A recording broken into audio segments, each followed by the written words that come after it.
We must take back the streets. It doesn't matter whether or not the person that is accosting your son or daughter or my son or daughter, my wife, your husband, my mother, your parents. It doesn't matter whether or not they were deprived as a youth. It doesn't matter or not whether or not they had no background that enabled them to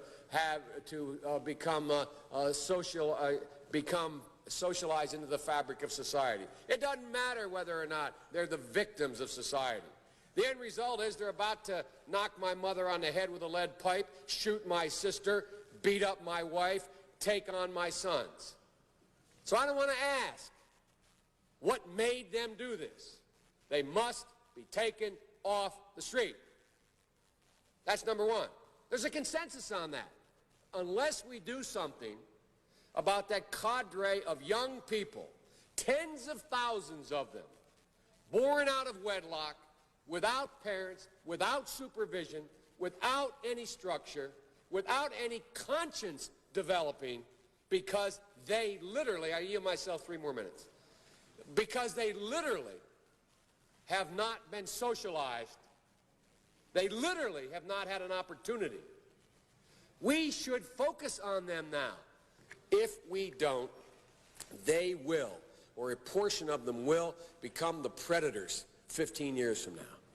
And Madam President, we have predators on our streets that society has, in fact, in part because of its neglect, created. Again, it does not mean because we created them that we somehow forgive them or do not take them out of society to protect my family and yours from them.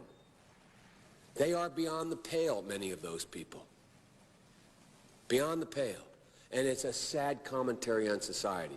We have no choice but to take them out of society. And the truth is, we don't very well know how to rehabilitate them at that point. That's the sad truth. I'm the guy that said, rehabilitation, when it occurs, we don't understand it and notice it. And even when we notice it and we know it occurs, we don't know why. So you cannot make rehabilitation a condition for release. That's why in our system, there's the federal system, you serve 85% of your time. It's a shame, but we don't know how to rehabilitate. But there is a consensus, and I will cease. A, we must make the streets safer. I don't care why someone is a malefactor in society. I don't care why someone is antisocial. I don't care why they become a sociopath.